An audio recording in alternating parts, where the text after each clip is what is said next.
말씀으로 하나님 말씀 증거하도록 하겠습니다. 앞서 이 로마서에서 1장부터 3장까지 쭉 우리가 지금까지 해왔던 그 말씀의 과정들을 다시 한번 좀 지켜봐야 됩니다. 돌이켜봐야 됩니다. 그 말씀의 과정들은 다른 게 아니라 하나님께서 이제 이스라엘 백성 모두에게 복으로 주신, 은혜로 주신, 사랑으로 베푸신 것이 무엇인지를 밝히 깨달아야 된다라는 거예요. 그래서 그 전제가 내가 죄인인 것을 아는 것이 전제입니다. 내가 죄인인 것이 확증되고 그것을 알았느냐 몰랐느냐에 대한 것을 우리는 먼저 바로 짚고 넘어가야 되는 거예요. 그래서 우리가 유대인들, 지금 사도 바울이 유대인들이면서 이제 이 교회 안에 들어와 있는 대적들과 지금 싸우고 있는 과정 가운데 무슨 싸움을 하고 있냐면, 사도 바울은 믿음으로 의로워진다라는 것을 지금 계속 말해주고 있습니다. 사도 바울은 그걸 말하고 있고, 사도 바울이 틀렸다 하면서 사도 바울을 이제 험담하고 헐뜯고 있는 사람들, 그들 이제 흔히 사도 바울이 거짓 선지자라고 말하고 있는 그들은 행위로 의로워진다는 것, 물론 그들은 예수 그리스도를 믿는 믿음을 아예 부인하진 않아요. 예수 그리스도를 믿는 믿음이 필요하지만 그것만으로는 안 된다라고 말하고 있는 이들이 있어요.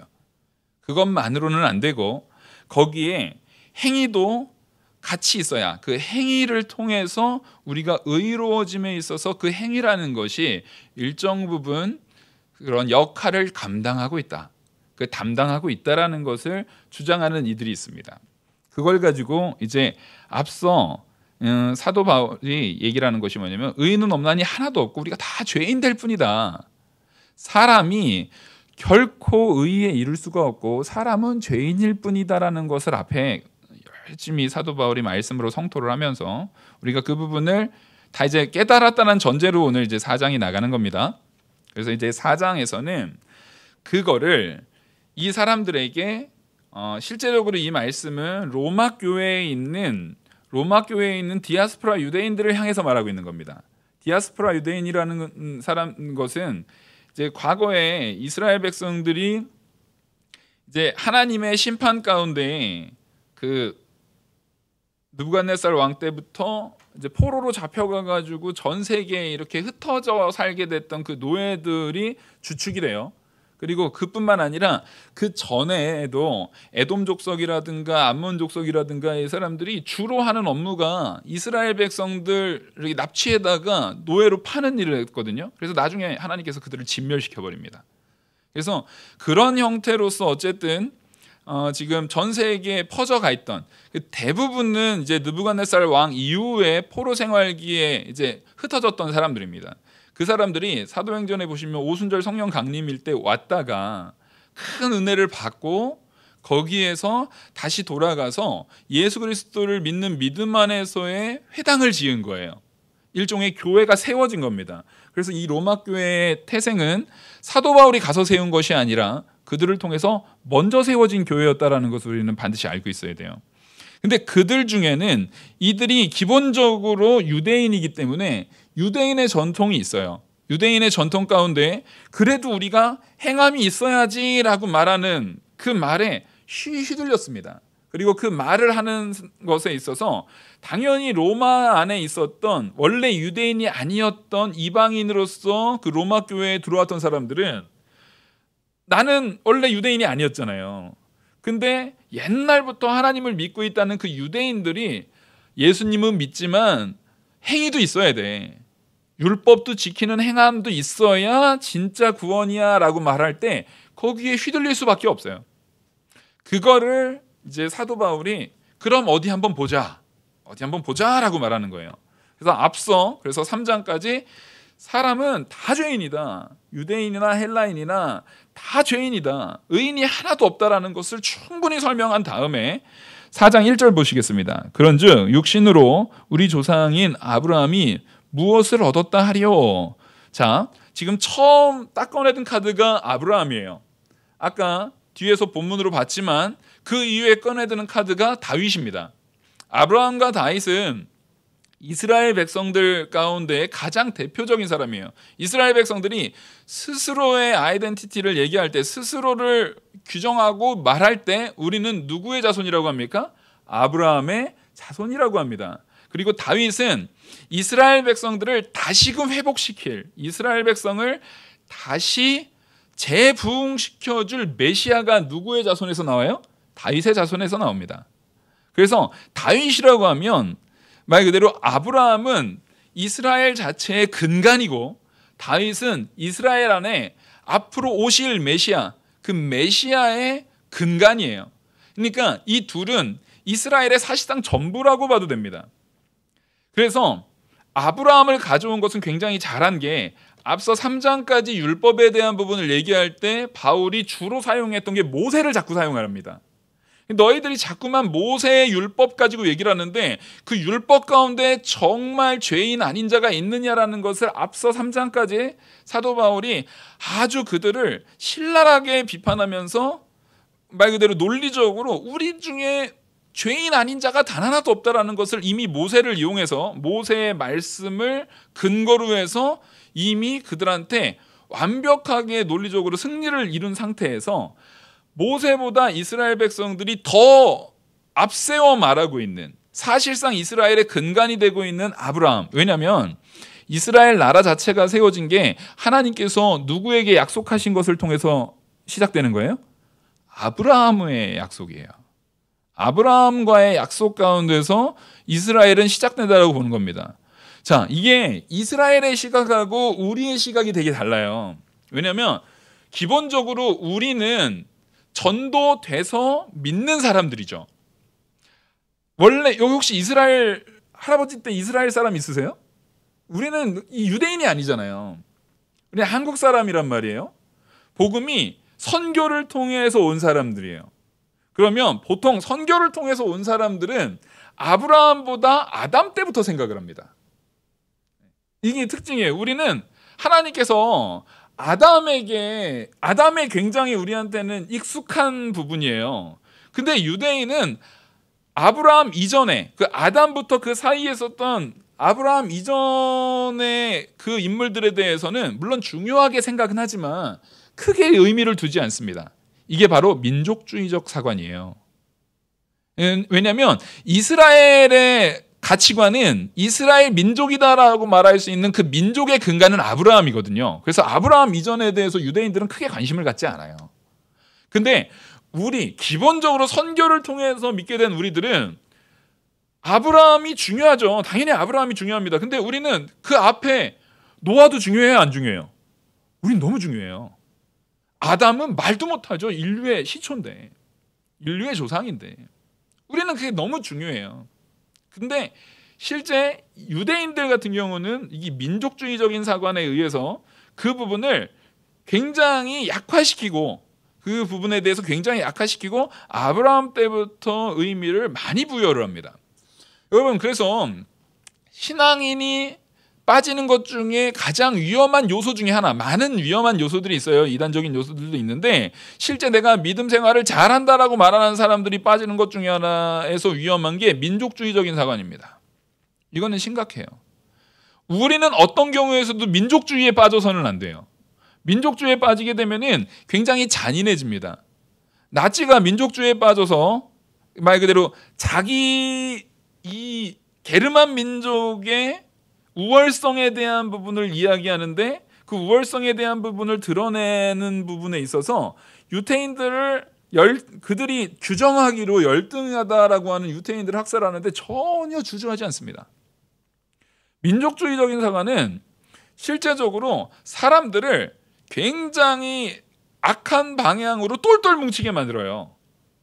이거는 굉장히 심각한 거예요. 민족주의적인 신앙관은 사실상 괴물을 만들어냅니다.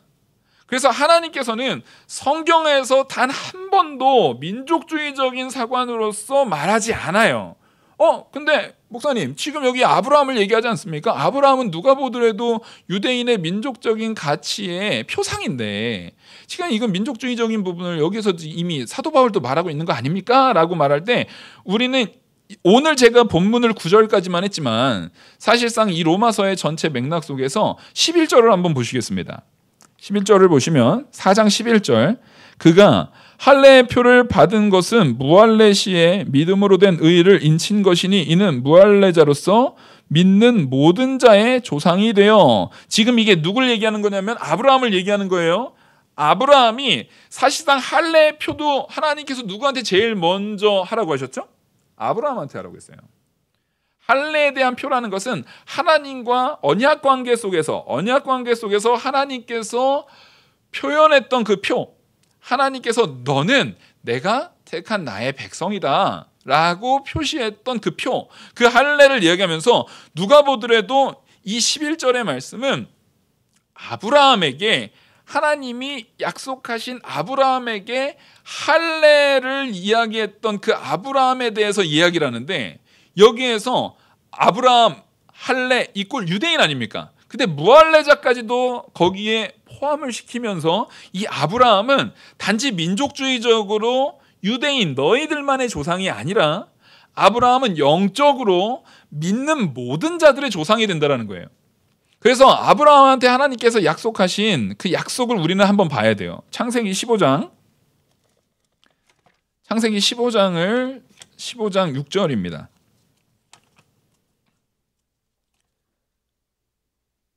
창세기 15장 6절 제가 봉독해 드리겠습니다.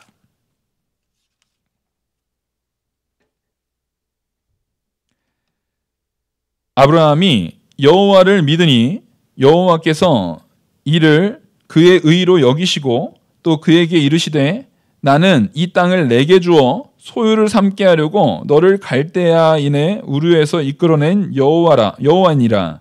그가 이르되 주 여호와여 내가 이 땅을 소유로 받을 것을 무엇으로 알리이까? 여호와께서 그에게 이르시되 나를 위하여 3년 된 송아지와 3년 된 암염소와 3년 된 순양과 산비둘기와 집비둘기 새끼를 가져올지니라. 아브라함이 그 모든 것을 가져다가 그 중간을 쪼개고 그 쪼갠 것을 마주 대하여 놓고 그 새는 쪼개지 아니하였으며 솔개가 그 시체 위에 내릴 때에 아브라함이 쫓았더라. 해질 때에 아브라함에게 깊은 잠이 임하고 큰 흑암과 두려움이 그에게 임하였더니 여호와께서 아브라함에게 이르되 너는 반드시 알라. 내 자손이 이방에서 계기되어 그들을 섬기겠고 그들은 400년 동안 내 자손을 괴롭히리니 그들이 섬기는 나라를 내가 징벌할지며 그 후에 내 자손이 큰 재물을 이끌고 나오리라. 너는 장수하다가 평안히 조상에게로 돌아가 장사될 것이요 내 자손은 4대 만에 이 땅으로 돌아오리니 이는 아모리 족속의 죄악이 아직 가득 차지 아니함이니라 하시더니 해가 져서 어두울 때에 연기나는 화로가 보이며 타는 횃불이 쪼갠 고기 사이로 지나더라. 그날에 여호와께서 아브라함과 더불어 언약을 세워 이르시되 내가 이 땅을 애굽 강에서부터 그 큰 강 유브라데까지 내 자손에게 주노니 곧 겐 족속과 그니스 족속과 감몬 족속과 헷 족속과 브리스 족속과 르바 족속과 아모리 족속과 가나안 족속과 기르가스 족속과 여부스 족속의 땅이니라 하셨더라. 지금 하나님께서 아브라함과의 언약을 하시는 장면이거든요. 근데 이 언약을 하는 장면 가운데 지금 아브라함은 사실상 아직 제대로 된 그런 신앙에 대한 모습이 아직 연약한 상태예요.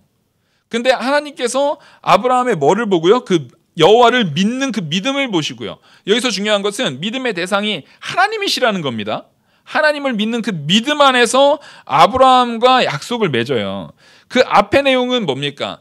아브라함의 자손을 하늘의 별과 같이 바다의 모래와 같이라는 그 약속을 하시는 거예요. 근데 여기서 약속에 있어서 중요한 장면이 나오죠. 짐승들을 이후에 이제 제사 지내는 것에 모태가 된다라고 하지만 이것은 실제 당시에 아브라함 당시에 제일 그 힘있고 능력이 있었던 족속 중에 하나가 헤타이트족이에요.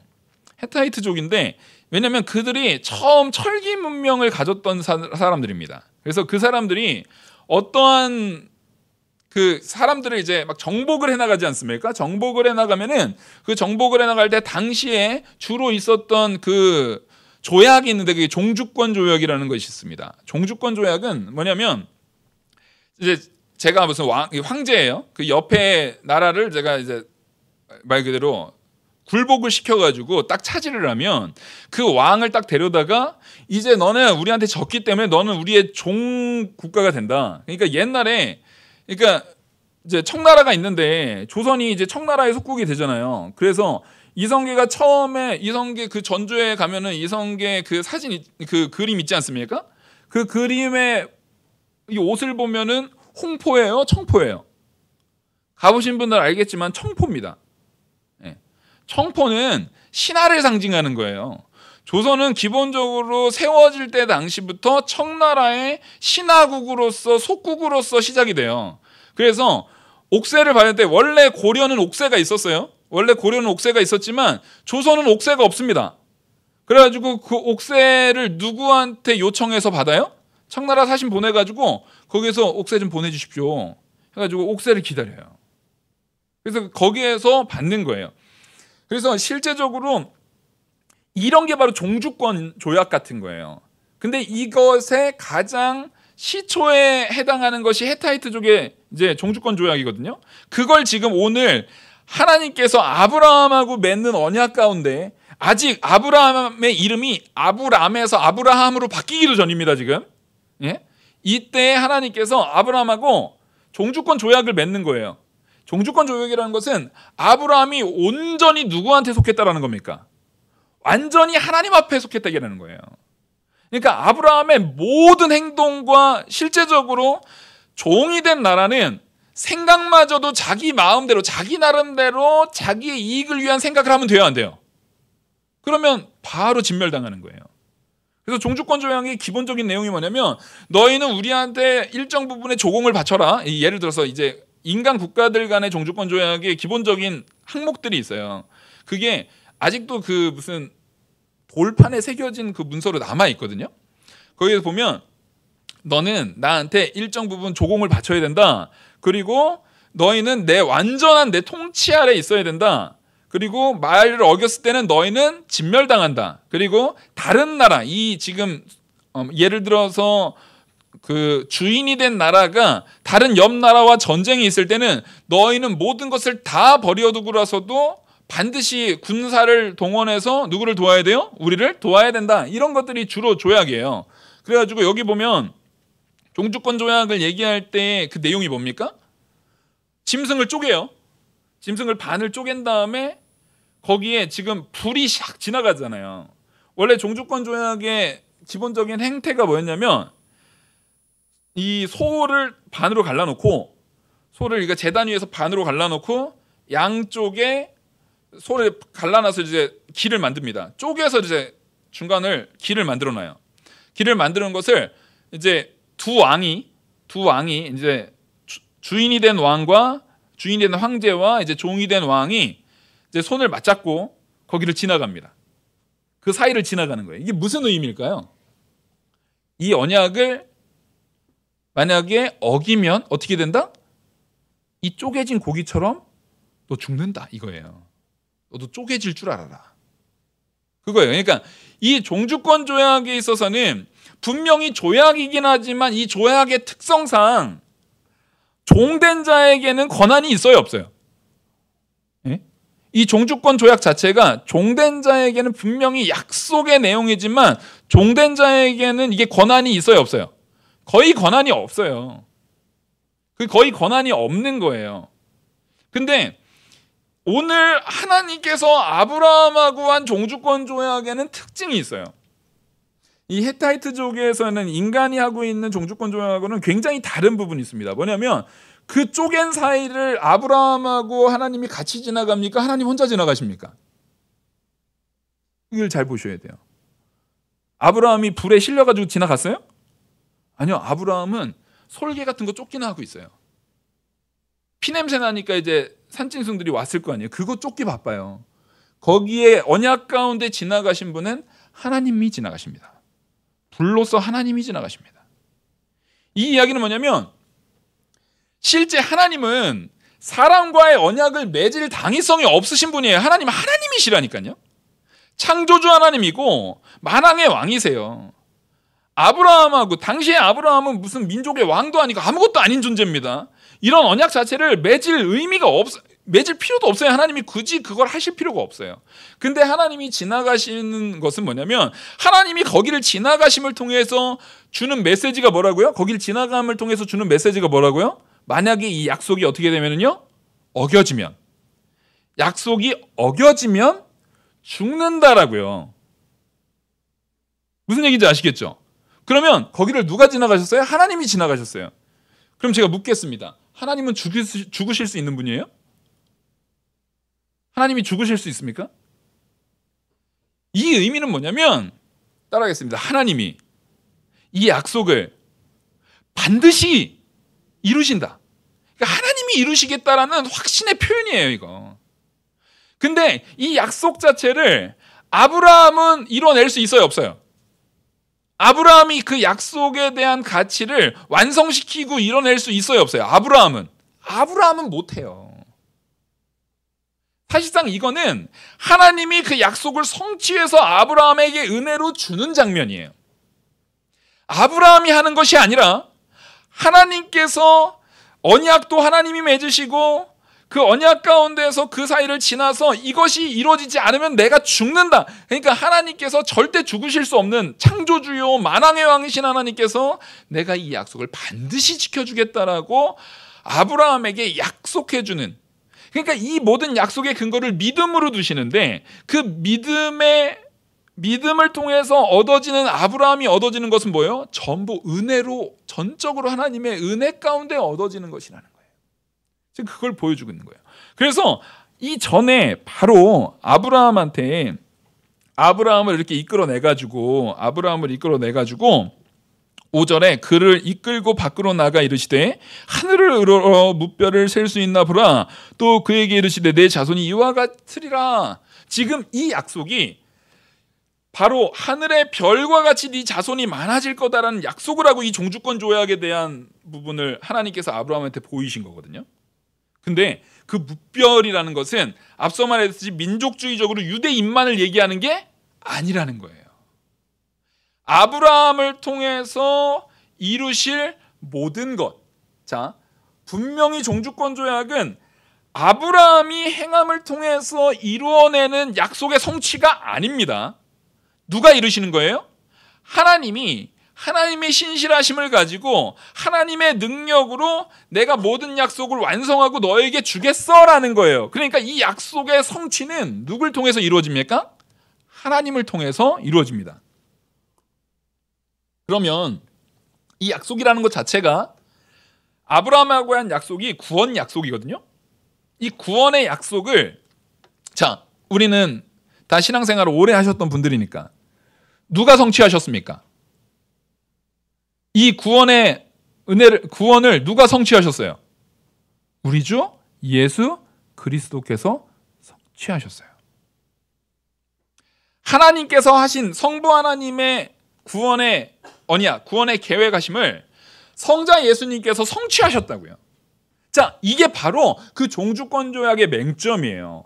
이 종주권 조약 자체, 하나님의 언약은 누구밖에 성취 못해요? 하나님밖에 성취하지 못해요. 아브라함이 성취할 수 있는 게 아니에요. 아브라함이 율법을 순종함을 통해서 성취할 수 있는 게 아니에요. 이건 하나님밖에 성취하지 못해요. 근데 성취하시는 분은 하나님이신데, 그것을 이 땅에 메시아로서 예수 그리스도께서 오셔서 성취를 하신 겁니다. 그러니까 예수님은 누구시라는 거예요? 하나님이시라는 거예요. 그래서 사도 바울은 지금 이 본문에서 이 아브라함이 하나님을 믿음에 그것이 그에게 의로 여겨진 바 되었느니라라는 요 문구, 바로 요게 방금 읽었던 창세기 15장의 말씀이거든요. 창세기 15장의 말씀을 끌어오면서 아브라함에게 하나님이 약속했던 이 약속이 성취됨을 통해서 우리가 구원에 이르는데, 이 성취는 바로 누구라는 거예요? 우리 주 예수 그리스도다. 왜? 이 로마 교회는 예수 그리스도를 믿는 사람들입니다. 아멘? 이 로마 교회는 예수 그리스도를 믿는 사람들이에요. 그러니까 지금 이걸 누구한테 말하는 거냐면, 바울이 예수님도 믿어야 되고 율법도 지켜야 된다. 그래야 구원받는다. 두 가지를 다 해야 된다. 율법 안 지키면 구원 못 받는다라고 말하는 그들한테 그래 너희가 예수님을 얘기하잖아. 예수님이 곧 하나님이시고 그 하나님이 구원을 성취하셨는데 그 약속 가운데 봐라. 아브라함이 한 게 있는지. 너희들이 그 말씀을 봐라. 거기에 아브라함이 한 게 있는지. 그 이후에 아브라함의 삶을 보십시오. 아브라함의 삶은 형편없어요. 아내 2번 팔아먹고 연약함이 그지 없어요. 아주. 근데 하나님께서 그 아브라함을 끝까지 포기하지 않고 흡사 손을 이렇게 붙잡고 놓지 않는 것처럼, 예? 흡사 놓지 않는 것처럼. 물론 아브라함이 가끔가다 잡아요. 하나님을 가끔가다 잡는 모습이 있지만 또 수시로 놀 때도 있어요. 없어요? 맞아. 이게 우리의 모습이에요. 우리는 하나님을 잡고도 있지만 언젠가 또 놓칩니다. 잡았다 놨다를 평생 하는 게 우리의 삶이에요. 근데 그럼에도 불구하고 우리는 걱정함이 있어요? 없어요? 걱정함이 없어요. 우리는 힘이 약해서 연약해서 부족해서 잡았다 놨다 해요. 근데 알미니안주의자들이라든가 펠라기우스주의자들이라든가 이제 종교개혁사 쪽에서 그리고 지금도 자기 행위를 통해서 구원을 받는다라고 하는 사람들은 정말 이거 놓치면 큰일 난다고 막 전전긍긍하면서 그래요. 꼭 붙들어야 됩니다. 하나님 앞에 간절히 해가지고 이거 놓치면 지옥 갑니다라고 말해요. 그러면 천국 갈 사람 한 명도 없어요. 우린 사람이잖아요.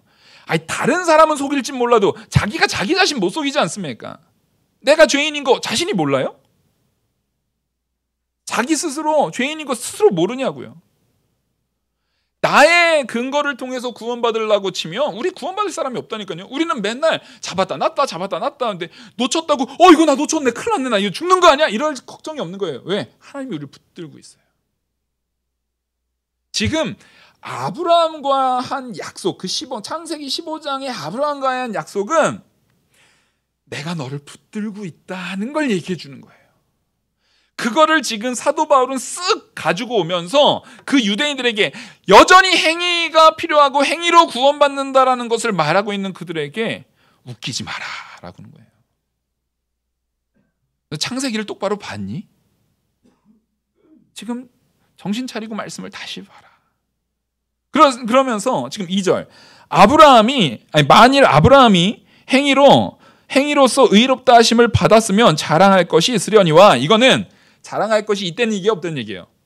없다는 얘기예요. 행위로서 뭐 했다는 얘기예요, 안 했다는 얘기예요? 없다는 얘기예요. 아브라함이 하나님 앞에 잘못한 것은 많아요. 근데 하나님께서 이스라엘 백성들이 항상 유대인들이 아브라함 하면 제일 자랑하는 게 뭐냐면은 마지막에 독자 이삭까지도 바친 믿음을 자랑하거든요. 근데 잘 생각해 보십시오. 아브라함이 원래 독자 이삭을 바칠 수 있는 믿음을 가진 존재였어요? 아니에요. 독자 이삭까지도 바칠 믿음이 있는 사람이면은 자기 죽을까 봐 아내를 2번이나 팔아 먹었겠습니까? 그럴 리가 없죠. 근데 그런 사람을 갈대우르에서 사실상 우상 만든 일에 종사했을 가능성이 거의 80% 이상인 그 동네에서 지냈던 그 사람을, 그래서 하나님께서 그 긴 시간 동안 절대 놓지 않고 아브라함은 잡았다 놨다 하는데 끝까지 놓지 않고 점점 누구를 자라게 만드시는 거예요? 아브라함을 성장하게 만드시는 거예요. 그래서 아브라함의 믿음이 경험적으로 하나님은 진짜 믿을 수 있는 분이구나. 저 하나님이 구원하시겠다라는 것은 진짜 절대 실패됨이 없겠구나. 저 하나님만 믿으면, 내가 이렇게 잡았다 놨다 하는데도 나를 끝까지 포기하지 않는 하나님만 믿으면 내가 절대 나의 구원이 취소됨도 없고 내가 분명히 은혜 가운데, 능력 가운데, 구원 가운데 갈 수 있겠구나라는 하나님이라는 존재 자체에 대한 신뢰를 하나님께서 경험적으로 계속 갖게 만드시는 거예요. 그래서 그 결과 정말 최종적으로 이삭을 바치는 믿음을 아브라함을 통해서 나타나게 보여주신 거예요. 그때는 이미 아브라함이 경험적으로 막 나타난 거예요. 우리가 자녀들이 그렇지 않습니까? 자녀들이 부모님한테, 보십시오. 우리 자녀들이 지금 학창 시절에 있지만 생각보다 자기 부모님 아닌 다른 어른들한테 가가지고 막 땡깡 피고 막 함부로 막 승질내고 막 짜증내고 이러는 자녀는 별로 없어요. 그런 애들은 진짜 정말 특이한 애들인 거예요. 보통 다른 어른들은 무서워, 그 앞에서 좀 어려워서 그냥 가만히 있고 속으로는 짜증나도 그냥 가만히 있지 막 거기에서 함부로 하는 애들은 요즘 가끔 TV에 나오는 정말 이상한 애들 빼고는 별로 없어요. 근데 그러니까 학교 선생님한테는 참 잘한다는 애들이 집에만 오면 짜증내요, 안 내요? 이상하게 집에만 오면 짜증내요. 그래서 엄마들의 가장 큰 소원은 코로나가 빨리 끝나서 애들이 학교를 온전히 등교하는 거, 어린이집 좀 나가는 거. 그래야 애들이 좀 그나마 사람답게 살 거예요. 나도 좀 시간이 있고. 근데 애들이 왜 그럴까요? 경험적으로 아는 거예요. 우리 부모님은 내가 암만 땡깡 펴도 나를 버린다, 안 버린다? 안 버린다. 안 버린다라는 거 알아요, 얘네들이. 진짜 엄하게 말을 해도 그냥 이제 애들은 몇 번 듣다 보면 이제 이해해요. 저거 엄하게 말을 하는 거지 저걸 진짜 하시진 않을 거야 라는 걸 애들이 알아요. 참 우리 아이들 똑똑합니다. 나쁜 쪽으로만 똑똑해서 문제지만 참 똑똑해요. 그걸 다 안단 말이에요. 근데 이게 정말 그냥 나쁜 걸까요? 아니요. 하나님께서 우리에게도 자녀를 키우면서 그걸 깨닫게 하는 거예요. 너희도 봐라. 진짜 하나님이 우리의 부모 되시는데, 우리의 아버지 되시는데 그것을 깨달으라는 얘기예요. 내가 너희를 책망도 하고 벌도 주고 호되게 혼내기도 하고 하지만 결국에는 포기한다고요, 안 한다고요? 절대 버리시지 않는다고요. 그래서 우리의 믿음이 의로 여겨지는 그 자리에 합당한 자로 자랄 만큼 우리를 계속 이끌어요. 그러면 여기에서 믿음으로 우리가 의인이 된다는 것과 믿음으로 의인으로 여겨진다는 것이 결국에는 같은 말이라는 것이 나타나는 거예요. 믿음으로 의인이 된다는 것과 믿음이 의로 여겨진다는 말은 같은 말이에요. 왜? 둘 다 그냥 결과론적으로 보느냐 과정으로 보느냐 이 차이뿐이에요. 결국엔 믿음으로 의인이 됐다라는 것은, 믿음으로 내가 의인이다 하는 것도 누가 의인으로 이끄시고 역사하시고 만드신 거예요? 하나님께서 만드신 거예요. 그리고 그 과정, 여겨지다라는 것은 그 과정상 아브라함의 그 과정을 보시면 돼요. 아브라함이 계속 독자 이삭을 바치는 믿음까지 나아가는 그 과정 가운데 하나님께서 15장 때 이미 말씀하실 때는 아직 아브라함이 독자 이삭을 바칠 만한 믿음이 있어요, 없어요? 없어요. 없는데도 불구하고 그 믿음을 의로 여겨주시는 거예요. 그래서 사실은 그 두 개는 동의어예요, 동의어. 같은 의미의 말이에요. 그래서 하나님은 이 말씀을 이미 창세기에 두었는데도 불구하고 이 말씀을 이 유대인들이 어떻게 보는 거예요? 딱 사사기의 말처럼 따라하겠습니다. 자기 소견에 옳은 대로, 지 맘대로 보는 거예요. 자기 듣고 싶은 대로 듣는 거예요. 자기 보고 싶은 대로 보는 거예요. 그것을 사도 바울이 가져와서 다시금 그들에게 제시하고 있는 거예요. 정말 아브라함이, 다윗이 너희들이 말하는 거기에 손을 들어주고 있느냐, 바울이라고 말하는 바울이 말하고 있는 내 말에 손을 들어주고 있는지 너희들이 직접 확인해 봐라. 지금 내 앞에서 보자. 어디 한번 보자라고 하는 거예요. 창세기의 말은 분명히 바울의 손을 들어주고 있습니다. 3절을 보시겠습니다. 성경이 무엇을 말하느냐? 아브라함이 하나님을 믿음에 그것이 그에게 의로 여겨진 바 되었느니라. 지금 이걸 말하는 거예요. 성경을 봐라. 성경이 뭘 말하고 있느냐? 아브라함이 하나님을 믿음에 그것이 그에게 의로 여겨진 바 되었느니라. 이거는 제가 15장 지금까지 설명했죠? 바로 그 말씀이에요. 그래서 바울은 지금 이거, 니네들이 제발 성경 좀 봐라. 15장 좀 보고 얘기해라, 제발. 아브라함의 일대기를 좀 보고 얘기해라. 우리 믿음의 조상이라고 있는 아브라함이 어떠한 존재인지 좀 보고 얘기해라 라고 하는 거예요. 4절, 일하는 자에게는 그 삭시 은혜로 여겨지지 아니하고 보수로 여겨지거니와 이를 아니할지라도 경건하지 아니한 자를 의롭다 하시는 이를 믿는 자에게는 그 믿음을 의로 여기시나니 일한 것이 없이 하나님께 의로 여기심을 받는 사람이 사람의 복에 대하여 다윗이 말한 바. 자, 바로 그 일함이 없이도 의인이 되는 그 복에 대해서 누구도 말했다? 아브라함, 하나님이 아브라함과 맺었던 종주권 언약에서 표현한 것뿐만 아니라 너희들, 바로 우리에게 메시아가 올, 실제 너희들이 기다리는 그 메시아의 표상과 같은 다윗도 그 얘기를 우리한테 해주지 않았느냐 라고 지금 말하고 있는 거예요. 그러면서 제 앞에서 얘기했던 것처럼 우리는 내가 율법을 행함으로 구원을 얻는다라는 사람을 지금 바울은 뭘로 표현하는 거예요? 자, 봐라. 네가 지금 열심히 일을 했는데 스스로 열심히 일했다라는 것을 인지하고 있는 사람은 그 삭스를 받을 때 고마워요, 안 고마워요? 안 고마워요. 우리는 이거를 그 포도원 일꾼 비유에서 분명히 알 수 있죠. 분명히 포도원 일꾼 처음에 부른 사람들은 원래 약속한 돈을 줬는데 처음에는 감사했지만 뒤에 오는 사람들이 똑같은 돈을 받았을 때 어떻게 해요? 분노해요. 그러니까 그 주인이 그럽니다. 내가 의로운 것을 너희가 의롭지 않다라고 말하느냐? 나는 약속을 지켰는데도 불구하고 너희가 나의 약속 지킨 의의를 오히려 죄되다고 말하는 것에 대해서 책망을 하십니다. 이게 무슨 얘기냐면 자기가 일했다라는 인식을 가진 사람은 고마워요, 안 고마워요? 감사가 있어요, 없어요? 감사가 없어요.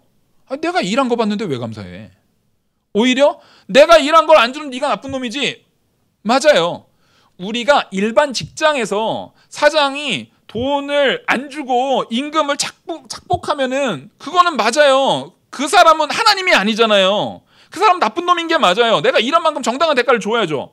근데 하나님과의 관계는 완전 다른 겁니다. 우리는 하나님 앞에 따라하겠습니다. 전적 무능하고 전적 타락하고 전적 부패해 있다. 이게 종교개혁의 캐치프레이즈예요. 종교개혁에서 우리에게 이거를 선언하고 있는 거예요. 그래서 로마서에서도 의인은 없나니 하나도 없다라고 말하고 있는 거예요.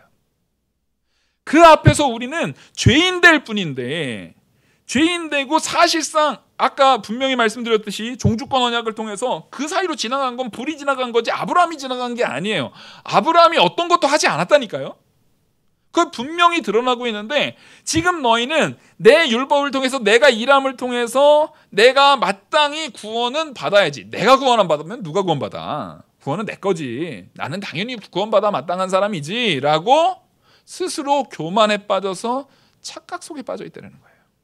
그걸 지적하고 있는 겁니다. 여러분, 우리는 신앙생활을 오래 하면 오래 할수록 제가 오늘 중고등부한테도 얘기를 했는데 중고등부 청년부 설교 때도 얘기했는데 기름장어가 되면 안 돼요. 아주 자기가 겉만 번지르르하고 뺀질뺀질해가지고 이 신앙생활에 익숙해 있잖아요.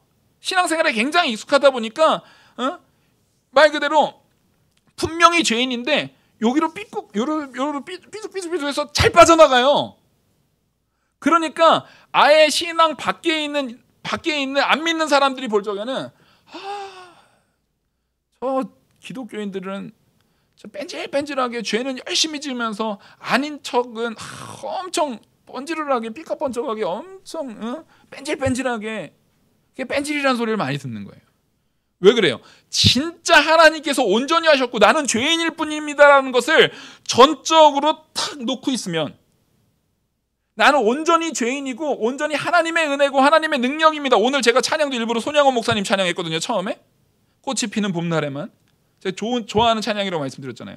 손양원 목사님처럼 자기가 완전한 죄인이고 철저하게 하나님 앞에 무능한 죄인이어서 자기 아들이 죽은 상황 가운데에서도 전능의 왕, 만왕의 왕 하나님께서 제일 좋은 것으로 내 아들들 분명히 지금 그 공산당들한테 학살을 당한 상황인데도 불구하고 하나님께서 가장 좋은 것으로 채워주었다라는 것을 고백할 수 있는 것은 뺀질거리지 않기 때문에 그래요.